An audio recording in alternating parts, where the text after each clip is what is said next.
Here's a map of Montreal. What's Lachine mean?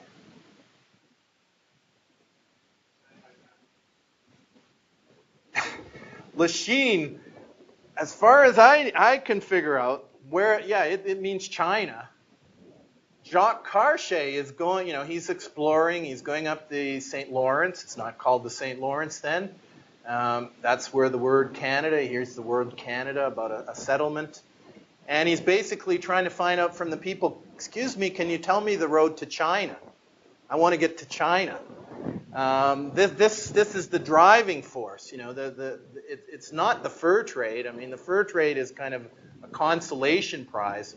What you want to get to are the spices in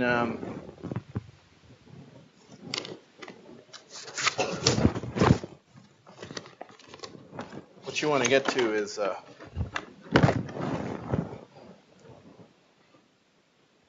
this part of the world, the Moluccas, the Spice Islands.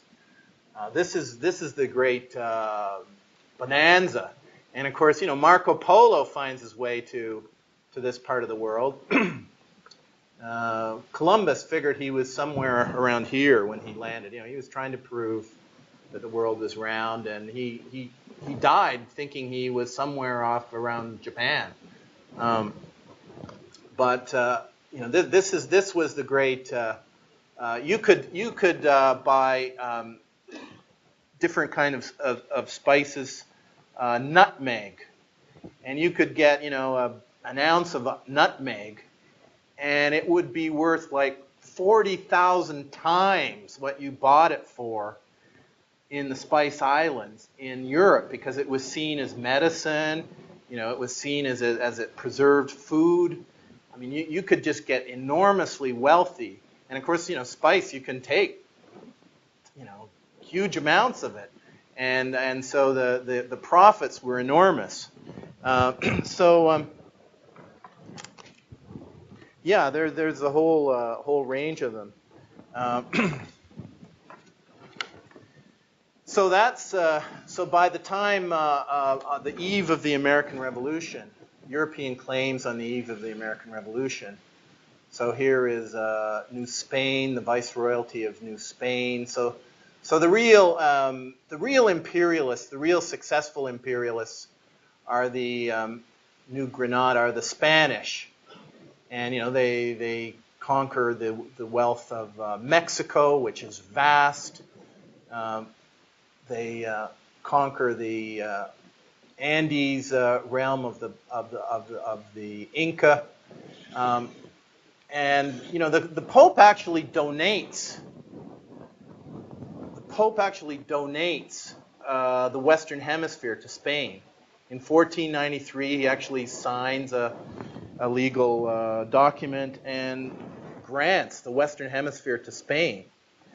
And of course, then these Protestant powers, they can't allow this to prevail, so they find their own ways of justifying their colonization. But this is all by way of looking at this concept of sovereignty. And now the British, they liked the fur trade, because the fur trade, they could give manufactured, they could do their own manufactured items, trade it to the Indians for furs, bring the furs back, make hats, make these hats out of them. These Anglo-Americans, however, they wanted to set up factories. The further they got from the Atlantic, the higher the transportation costs were. So then they could set up their own local factories and make manufactured goods. But why should the British allow that to happen in their empire? Like, the empire is supposed to serve British interests. That's why you have an empire. It's supposed to serve the metropolitan interests of your society. So the British government tended to side with the fur trade against the George Washingtons, the Benjamin Franklins, the land speculators. So in so here they create, if I can go back to the map there. Along with the Indian Reserve, King George creates another jurisdiction. He calls it Quebec. And so, Quebec is it's interesting that Quebec is a British creation.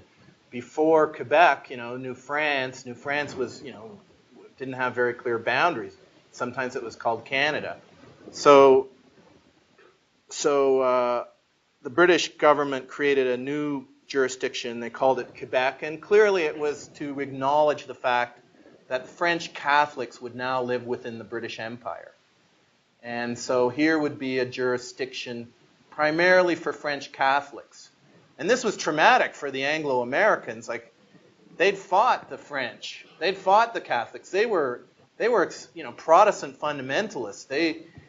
The idea of the British Empire acknowledging Catholics and French language rights, this was appalling to people in Anglo-America. And look what happened in the Quebec Act of 1774. The British expand Quebec, so this now becomes Quebec. It's the Indian Reserve, and essentially, there's an acknowledgement in the British Empire. Well, the Quebec, the French Canadians, they deal with the Indians. A lot of them married Indians.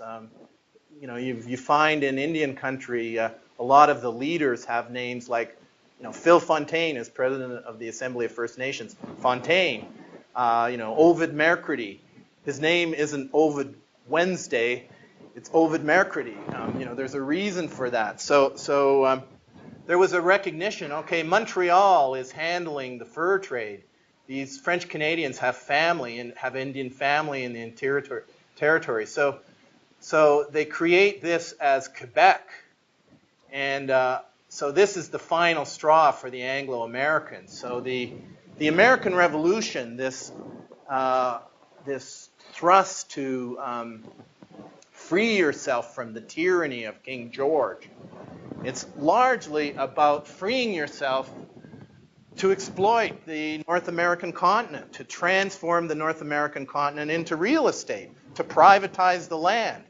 And to heck with the fur trade.